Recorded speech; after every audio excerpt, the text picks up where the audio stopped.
유명한 사상가들의 인간 이해는 사람마다 조금씩 차이가 있습니다. 예를 들어 플라톤은 인간의 모든 문제가 육체의 한계, 육체의 나약함에서 비롯된다고 파악을 했습니다. 내 몸이 점점 아파지니까, 내 몸이 점점 나약해지니까 사람은 많은 생각과 행동을 한다는 것입니다. 프로이트는 우리 안에 있는 본성과 도덕성이 죽을 때까지 계속 싸우고 있다. 그게 인간이다. 이렇게 정리를 해주었습니다. 샤르트르는 사람은 무한한 자유를 누리고 싶은데 현실적으로는 그 자유를 누릴 수 없기 때문에 고뇌한다. 그래서 고뇌하는 인간이라고 표현을 했습니다. 이들의 주장이 일면 훌륭한 점이 있습니다. 그런데 아주 중요한 한 가지를 아무도 설명하고 있지를 않습니다. 사람은 왜 자유와 양심이 있냐 말입니다. 왜 내 안에 도덕성이 있냐 말입니다. 나는 왜 나 스스로를 자꾸 표출하고 싶은 마음이 있느냐 말입니다. 나아가서 내 몸이 왜 약해야 되고 결국은 세상을 왜 내가 떠날 수밖에 없는 존재인지 그 원인을 아무도 설명하지 못하고 있습니다. 성경은 인간에 대한 설명이 종합적이고 아주 근본적입니다. 사람은 하나님의 형상을 닮은 존재로 하나님과 교제하기 위해서 이 땅에 태어났습니다. 그래서 우리 안에는 하나님의 형상의 일부분인 자유도 있고 도덕성도 있고 선과 악을 구별할 줄 아는 능력도 가지고 있게 되었습니다. 하지만 인간이 죄악을 범함으로 인해서 이 하나님의 형상이 망가졌습니다.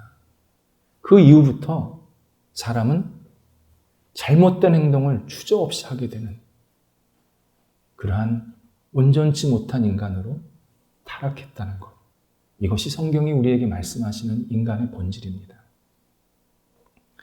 그리고 어떤 잘못을 행할 때 남들이 보지 않을 때 대부분 행합니다. 때로는 하나님이 나를 보지 못할 거야. 그런 마음으로 죄를 짓기도 합니다. 교회 오실 때 시간이 얼마나 걸리셨습니까? 30분 걸리셨습니까? 그러면 폐쇄형 카메라에 약 200번 찍힌 겁니다. 서울시에서 1시간 정도 돌아다니면 400번 카메라에 찍힌답니다. 제가 계산해 보니까 9초에 한 번, 10걸음마다 한 번입니다. 사람들이 사생활 침해 논란이 있음에도 불구하고 우리 시대에 이렇게 카메라 설치가 계속 늘어나는 것은 보지 않을 때 엉뚱한 행동을 너무 많이 하는 겁니다. 끝이 없는 겁니다. 그러면서 나 아무 잘못 없어. 그렇게 스스로를 포장합니다. 때로는 나 문제없는 사람이야. 큰 소리 칩니다. 그게 우리 시대, 우리의 모습입니다. 성경은 내가 아무런 문제가 없어. 이런 사람보다 나는 문제가 많아. 나는 정말 보잘것없는 사람이야. 이렇게 인정하는 사람이 용서와 구원받을 가능성이 더 높다고 말씀합니다. 예수님께서 마태복음 9장 12절에서 병든 자에게 의사가 쓸데있지 건강한 자에게는 의사가 쓸데없다고 말씀하셨습니다. 이것은 내가 문제가 많습니다. 내가 아픕니다. 내 영혼이 뭔가 부족하고 망가졌습니다. 이렇게 인정하는 사람이 내가 구원이 필요하다는 것을 알고 그리고 그 구원자이신 예수님을 찾을 수밖에 없다. 이렇게 우리에게 말씀하고 계십니다. 오늘 두 번째 읽은 누가복음 15장에 두 사람이 등장을 합니다. 근데 두 사람의 모습이 극과 극인데 사실은 누가 하나님의 용서를 받고 누가 하나님의 용서를 받지 못하느냐를 정확히 우리한테 말씀해 주고 있습니다. 둘째 아들은 드러난 죄인이었습니다. 아버지에게 대놓고 재산을 달라고 했고 재산을 받아서는 자기 마음대로 허비하고 다녔습니다. 동네방네 소문난 죄인입니다. 불량한 사람입니다. 그리고 둘째 아들 자신도 내가 참 잘못된 일을 하고 있지. 내가 아버지한테 참 못된 짓을 하고 있지. 이런 인정하는 마음이 있었습니다. 그래서 아버지께 용서를 구하고 아버지의 품에 다시 돌아오게 됩니다. 반면 첫째 아들은 겉으로 볼 때 아무 문제가 없습니다. 늘 아버지 옆에 있었습니다. 그런데 몸만 있었습니다. 아버지의 뜻과 연결될 싶은 마음이 없었습니다. 아버지가 뭐 하는지 관심이 없었습니다. 그냥 의무적으로 아버지 옆에서 아버지를 지켰고 자기 일을 했을 뿐이지 크게 아버지에 대한 마음에 씀씀이가 없었습니다. 아버지와 자기는 별개였습니다. 그리고 언제든지 아버지 곁을 떠날 준비가 되어 있었습니다. 큰아들의 마음에는 반항심은 끌어올랐고 자기 의는 가득했습니다.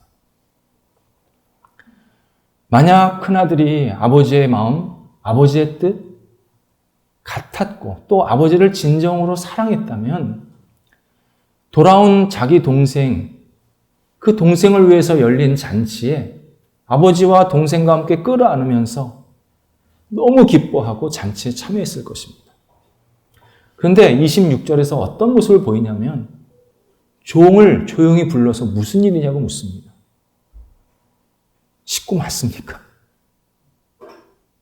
잔치를 벌이고 있는 아버지의 아들 맞습니까?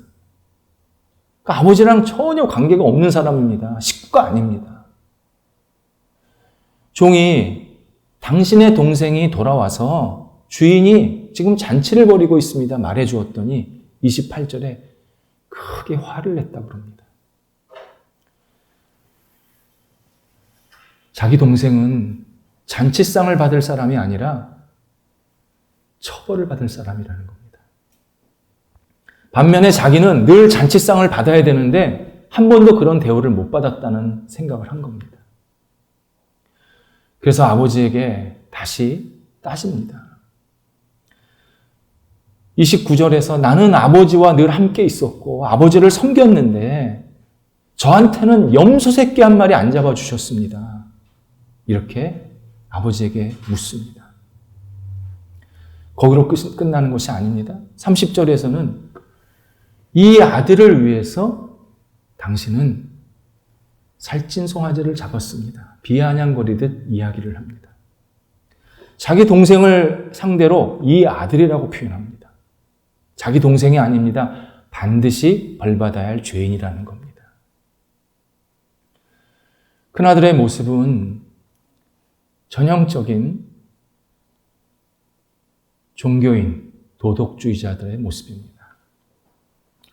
도덕주의자 종교인들의 특징은요, 내가 어떤 행동을 하면서 항상 대가를 바랍니다.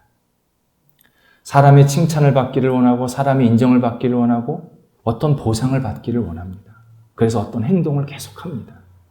만약 누군가 인정하거나 보상해주지 않으면 그 도덕을 탁 멈춥니다.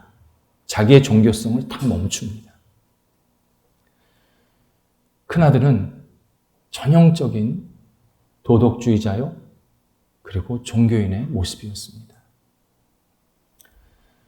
바울이 로마서 1장 29절에서 32절 사이에서 하나님을 떠난 사람들은 이러이러한 죄를 짓는다고 쭉 죄의 제목들을 나열해 주었는데 갑자기 분위기를 바꿔서 하나님을 믿고 있다는 사람, 하나님 옆에 있다고 생각되는 사람, 바로 큰아들. 큰아들과 같은 사람들을 향해서 그들의 잘못된 모습을 설명해주고 있습니다. 큰아들과 같은 사람들은 하나님을 믿기는 믿는데 허투루 믿는 겁니다. 습관적으로 믿는 겁니다. 그리고 자기는 문제가 없다고 생각하고 하나님을 믿지 않는 사람을 향해서는 늘 손가락을 댑니다. 그리고 뭐가 문제다, 뭐가 문제다 계속 이야기를 합니다. 먼저 큰아들 같은 사람은 당시 유대인들이었습니다. 유대인들은 하나님의 율법을 알았고 지켰습니다. 그래서 자기들은 의인이라고 생각했습니다. 그리고 자기들은 나중에 하나님께 심판을 받지 않을 것이라고 확신을 했습니다. 반면 하나님을 알지 못하고 율법도 지키지도 않는 이방인들, 일반 사람들을 향해서는 좀 문제 많은 사람들, 지옥에 갈 사람들, 저 사람들은 하나님의 진노를 심각하게 받아도 당연한 그런 사람들이야. 이렇게 지적을 하면서 판단을 했습니다. 바울은 이들을 향해서 1절에서 2인칭으로 대화식으로 말을 하고 있습니다. 다른 사람을 판단하는 너희들은 같은 일을 지금 행하고 있다. 이렇게 말합니다. 같은 일이란 심판받을 일입니다. 하나님을 믿지 않고 하나님을 따르지 않은 사람이 그것으로 인해서 나중에 하나님의 진노를 받듯이 너희는 하나님을 따른다고 하면서 하나님을 믿는다고 하면서 실제로는 다른 사람들을 판단하고 정죄하고 심판하는 그것 때문에 그 부분 때문에 하나님께 진노를 받게 될 것이다. 이렇게 말해주고 있습니다. 그러면서 5절에서 너희는 심판을 받지 않을 것이다. 우리는 하나님의 진노를 받지 않을 것이다 하고 생각하는 것은 너희의 고집이고 회개하지 않는 마음뿐이다. 그래서 너희는 그런 마음을 계속 갖는 이상은 진노를 계속 쌓고 있는 것이다. 강하게 경고하고 있습니다. 당시 유대인들은 하나님을 믿는다고 생각했지만 사실은 자기 고집과 그리고 성경의 표현대로 하면 강팍한 마음으로 하나님을 습관적으로 따랐습니다. 그리고 어떤 행위만을 보면서 어떤 겉모습만을 보면서 늘 사람을 판단을 했습니다. 이것이 전형적인 우상 숭배의 모습입니다. 우리는 우상 숭배라고 얘기할 때 돈을 숭배하고 어떤 권력을 숭배하고 이런 것을 생각하는데 진짜 심각한 우상 숭배는 나 자신, 나의 기준, 나의 테두리를 숭배하는 모습입니다. 내가 가지고 있는 기준, 내가 가진 생각, 내가 가진 테두리를 벗어나면 굉장히 불안해합니다. 내가 생각한 것을 해야 편하게 생각합니다. 그리고 내가 잘 될 거라고 생각을 합니다. 이게 전형적인 자기 자신을 숭배하는 우상 숭배의 모습입니다. 그런 의미에서 둘째 아들은, 큰 아들은 바로 예수를 먼저 믿은 그리고 신앙생활을 하고 있는 바로 우리 자신에 대해서 바울은 이야기해주고 있습니다. 우리는 예수를 믿으면서 비신앙인을 향해서 자주 판단하고 비판할 때가 있습니다. 저 사람은 왜 저렇게 살지? 저 사람은 문제가 많아. 이렇게 정죄할 때가 있습니다. 물론 어떤 행동에 대해서는 옳고 그름을 잘 판단해야 합니다. 하지만 그 사람의 인격, 그 사람 자체에 대해서는 존중해줘야 합니다. 이유는 하나님께서 그 사람을 구원하시기 원하기 때문입니다. 우리는 비신앙인을 향해서 언제나 돕고 기도하는 마음으로 하나님께 돌아올 수 있도록 계속 길을 제시해 줘야 되고 또 그가 잘 돌아올 수 있도록 손을 잡아줘야 합니다. 예수를 믿지 않아도 예수 믿는 사람들은 손을 잡을 수 있습니다. 같이 마음을 나눌 수가 있습니다. 물론 현실은 사실 반대입니다. 비신앙인들이 신앙인을 향해서 비판이 훨씬 강합니다. 우리 시대는 예수 믿는 사람들을 얼마나 많이 공격하는지 모릅니다. 저 사람들은 이래서 문제, 저래서 문제, 그렇게 말을 합니다. 이거는 어두운 세력이 우리가 하나님을 제대로 못 믿게 하려고 강력하게 공격하는 대표적인 모습입니다. 이럴 때 우리가 흔들리지 말아야 합니다. 믿음의 주요, 온전케 하시는 예수 그리스도를 바라보고 우리의 믿음을 굳건히 세워야 합니다. 결국 하나님께서 마지막 심판하시는 겁니다. 사람이 심판하는 게 아닙니다. 나도 아니고 저 사람도 아닙니다. 하나님께서 심판하신다고 오늘 분명히 우리에게 말씀하고 계십니다. 그래서 모든 사람은 예수님께서 마태복음 7장 1절 2절에서 하신 말씀, 이 말씀을 늘 마음속에 기억하고 살아야 합니다. 비판하지 말라. 비판하는 내가 비판받을 것이고 헤아리는 곧 정죄하는 내가 정죄함을 받을 것이다. 말씀하고 있습니다. 우리가 누구를 비판하고 정죄하는 것은요, 나는 문제가 없고 나는 잘 살고 있다라는 생각을 전제로 할 때가 참 많습니다. 예수님은 이것을 교만이라고 말씀하는 겁니다. 어느 누구도 다른 사람을 쉽게 정죄할 수 있는 자격은 없습니다. 그래서 우리가 존경할 만한 프란시스 셰퍼라는 유명한 기독교 영성가는 하나님께서 우리를 판단하실 때 보이지 않는 녹음기를 가지고 우리를 판단하신다. 그렇게 전해주고 있습니다. 하나님은 우리 영혼 안에 다 녹음기 하나를 넣어놓으셨다는 겁니다. 그래서 최종 심판하실 때 그 녹음기를 튼다는 겁니다. 우리가 남한테 했던 말, 우리가 다른 사람에게 이렇게 저렇게 하라고 전했던 그런 내용들, 이러한 것들을 다 듣게 하시고 그 기준으로 나를 판단하신다는 겁니다. 우리는 내 안에 녹음기가 있다는 것을 늘 기억하면서 생활해야 합니다. 그 누구도 아닌 나 자신을 늘 돌아봐야 합니다. 그래서 바울이 당신이 지금 신앙생활을 제대로 하고 있느냐, 진짜 하나님을 잘 믿고 있느냐, 아니면 겉으로 하나님을 믿고 있느냐, 이것을 구분해 주기 위해서 7절, 8절에서 그 모습을, 실제 모습을 우리들한테 소개해 주고 있습니다. 먼저 하나님을 겉으로 믿는 사람의 특징이 8절에 나옵니다. 당을 짓는다. 그렇게 표현이 나옵니다. 당을 짓는다.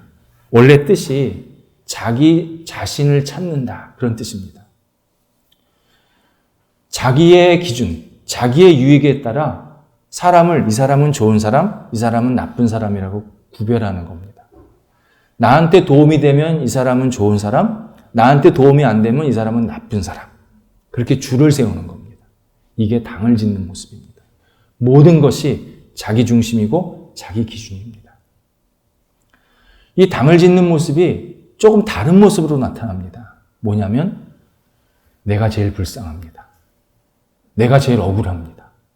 내가 제일 손해가 많습니다. 늘 그렇게 생각합니다. 가정에서 가정주부는 식구들 중에서 자기가 제일 불쌍합니다. 밖에서 일하는 세대주, 가장은 자기가 가정에서 제일 불쌍합니다. 자녀는 자기가 제일 불쌍합니다. 늘 자기가 그런 생각 가지고 사는 겁니다. 이게 잘못된 신앙, 대표적인 모습입니다. 제가 예전에 지도했던 청년들과 함께 대화를 한 적이 있습니다. 우리 이제 부장 장로님과 함께 같이요. 그 청년들이 자기가 제일 불쌍한 세대라는 겁니다. 그 이유를 얘기하는데 자기 대학 입학할 때 입학 전형이, 우리 학력고사를 그러지 않습니까? 그 입학 전형이 바뀌었답니다. 그래서 갑자기 혼란이 돼가지고 대부분 자기 실력만큼 시험을 못 받고 그래서 대학도 자기 실력만큼 못 갔다는 겁니다. 그러는데 갑자기 IMF가 터졌습니다. 그래서 대학도 1년, 2년 휴학기 내고 그리고 대학 간 애들도 졸업을 해놓고는 취직이 안 되는 겁니다. 자기네들이 제일 억울한 세대라는 겁니다. 이 얘기를 듣던 장로님이 씩 웃더니 나는 말이야 고등학교 졸업도 못하고 전쟁 터졌어. 내가 학도병 출신 아니야? 그러면서 이제 30분 라떼의 경험을 쫙 얘기를 해주시는데 거기서 누가 말을 하겠습니까? 전쟁이 일어났다는데. 만약 그분보다 조금 더 위에 선배는 나는 말이야 나라가 없어졌어. 난 여기 살아도 일본말 했어. 다 자기 자신 중심으로. 자기가 제일 억울해요. 자기 연민에 푹 빠져 있어요. 요즘 젊은 세대가 그렇습니다. 갑자기 코로나가 터져서 공부도 잘 안 돼. 취직도 안 돼. 거기에 또 젊음이라고 만끽할 수도 없고 여행이라도 가고 싶은데 여행도 못 가. 자기가 제일 억울하다고 생각합니다. 이게 당을 짓는 모습입니다. 신앙이 겉으로 그리고 습관적으로 들어오면 계속 나밖에 안 보입니다. 또 하나가 진리를 따르지 않고 불의를 따른다고 이야기를 해주고 있습니다. 따른다라는 것은 어떤 것을 듣고 그대로 행한다라는 이야기입니다. 근데 진리, 곧 하나님의 말씀은 계속 안 듣는다는 겁니다. 자기 듣고 싶은 것만 듣는 겁니다. 들어야 할 말씀은 안 듣습니다. 자기 마음에 드는 것만 쏙쏙 빼먹습니다. 그나마 그걸 들어도 손과 발이 안 움직입니다. 머릿속에는 계속 채워지는데 손과 발이 안 움직입니다. 그러다 보니까 신앙생활은 오래 하는데 변화가 없습니다. 맨날 그 모습입니다. 성숙함이 묻어나오질 않습니다. 이것이 우리의 습관적인 신앙생활의 전형적인 모습입니다. 반면 하나님을 진실하게 믿는 사람들은 7절에 뭐라고 얘기하시냐면 참고 선을 행한다 말씀합니다. 참는다라는 것은 이를 악물고 버틴다라는 그런 의미가 아닙니다. 나를 사랑하시는 예수님이 십자가에서 참으셨듯이 그 예수님의 마음으로 내가 기다리는 겁니다. 그리고 예수님께서 보여주신 그 사랑, 그 기다림으로 실제로 행동하고 선을 하나씩 하나씩 이루는 것입니다. 그것이 참고 선을 행한다는 것입니다. 우리에게 참고 선을 행하는 장소, 모임이 제일 필요한 곳이 가정입니다. 사람들은 가정, 식구들 서로 너무 잘 알다 보니까 식구들한테 참지를 않습니다. 선한 일을 안 합니다. 에이, 다 알잖아. 식구끼리 왜 이래? 아니요. 가장 옆에 있는 식구들한테 제일 참아야 되고 예수 그리스도의 마음으로, 예수 그리스도의 사랑으로 선한 일을 해야 될 사람이 바로 옆 사람입니다. 그때부터 참고 선을 행하는 것이 점점점 확대가 되는 겁니다. 또 하나가 존귀와 영광 그리고 썩지 아니할 것을 구하는 사람이 된다고 합니다.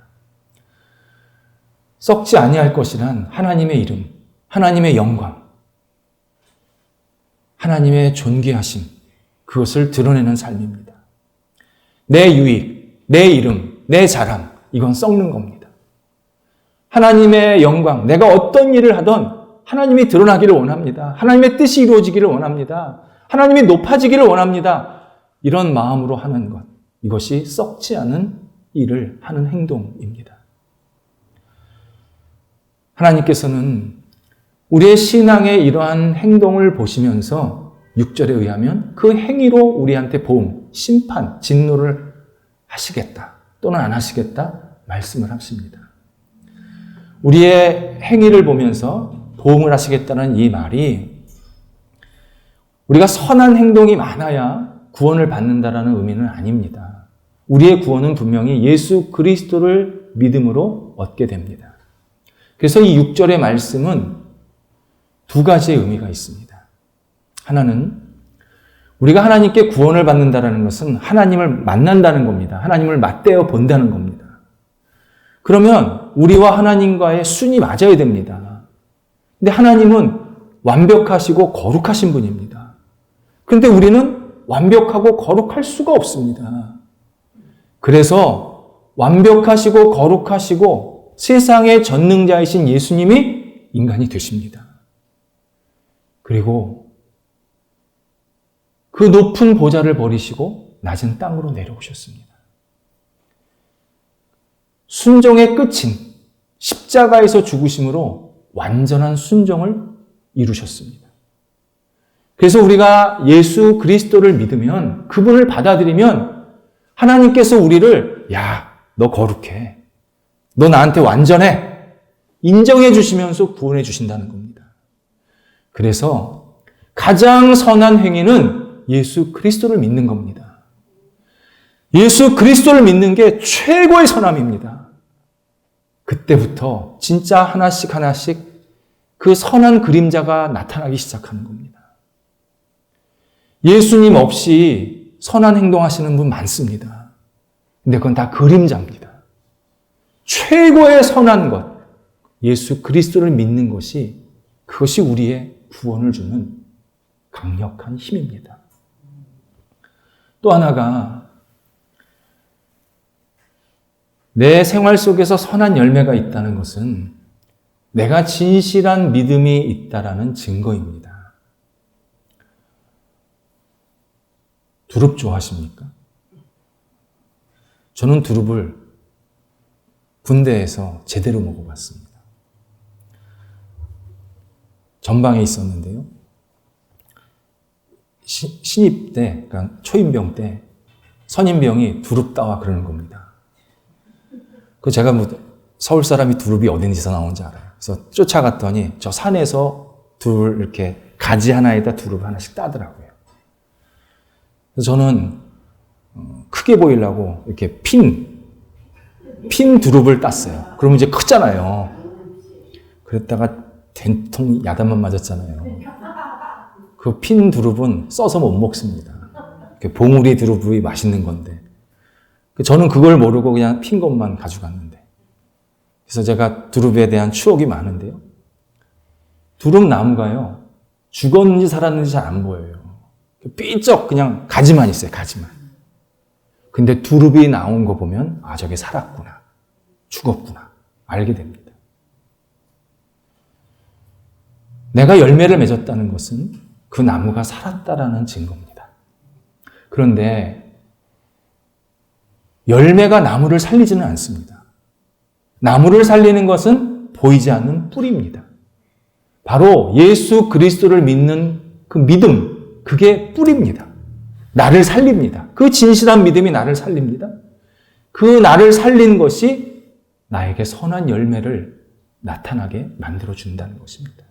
그래서 예수님께서 우리의 선한 열매를 보시고 우리의 행위를 보시고 우리를 나중에 보응하신다, 심판하신다 말씀하십니다. 그래서 오늘 11절에서는 우리의 외모가 아니다. 우리 안에 있는 우리의 중심을 하나님께서 보시고 모든 것을 판단하신다고 분명히 말씀하고 계십니다. 우리 주변에는 신앙생활하는 사람들이 많이 있습니다. 그런데 안타깝게도 가짜 신앙이 있습니다. 가짜 신앙은 내가 하나님을 믿는다고 하면서 실제로는 나 자신을 믿는 겁니다. 나의 힘, 나의 계획, 나의 능력을 믿습니다. 그리고 하나님은 내가 열심히 살 테니까 작은 선물 정도만 주세요. 플러스 알파의 하나님 정도밖에 생각을 안 합니다. 그리고 만약에 하나님이 나한테 무엇을 들어주시지 않으면 실망합니다. 화를 냅니다. 이 정도도 안 해주십니까? 특별히 환난이나 어려움이 닥치면 신앙의 자리를 떠납니다. 그리고는 계속 핑계를 댑니다. 하나님이 나한테 이렇게 실망 주셔서 너는 하나님 안 믿습니다. 나는 이러이러한 불만이 있기 때문에 하나님을 믿을 수 없습니다. 계속 핑계를 댑니다. 그리고는 자기를 만족시키는 인간적인 모임에 자꾸 들어가려고 합니다. 그래서 이단에 빠집니다. 반면에 진정한 신앙은 매일 하나님 앞에서 하나님을 자신을 드리면서 하나님께 자신을 드리면서 하나님, 저는 죄인입니다. 저는 문제가 많은 사람입니다. 하나님의 긍휼 없이는 제가 한순간도 살 수가 없습니다. 이렇게 고백하는 신앙입니다. 그리고 누군가 잘못한 것을 보면 나 자신을 다시 돌아봅니다. 나는 어떤가? 나는 문제가 없는가? 나는 하나님 앞에서 저런 모습이 없는가? 스스로를 돌아보는 신앙을 갖습니다. 무엇보다도 진정한 신앙은 언어에서부터 나옵니다. 한번 생각해 보시기 바랍니다. 내가 매일 많이 사용하는 단어가 은혜로운, 감사한, 기쁜, 의미 있는, 충만한 이런 단어를 많이 사용하는지 기분 나쁜, 불만족스러운, 짜증나는 그리고 실망스러운 이런 단어를 많이 사용하는지 나 스스로를 돌아보면 내 신앙이 지금 어떤 상태에 있는지 확인할 수 있습니다. 예수님께서는 우리에게 큰 기적을 행하거나 완벽한 선을 이루라고 그렇게 요청하시지 않습니다. 예수님 우리 부족한 줄 압니다. 너무나도 부끄러운 존재인 건 아십니다. 오직 예수 그리스도 그분을 붙잡고 주님께서 보여주시는 선 하나하나씩 이루기를 간절히 원하십니다. 그래서 우리는 매일 복음 위에서 서서 살아야 합니다. 복음이 뭡니까?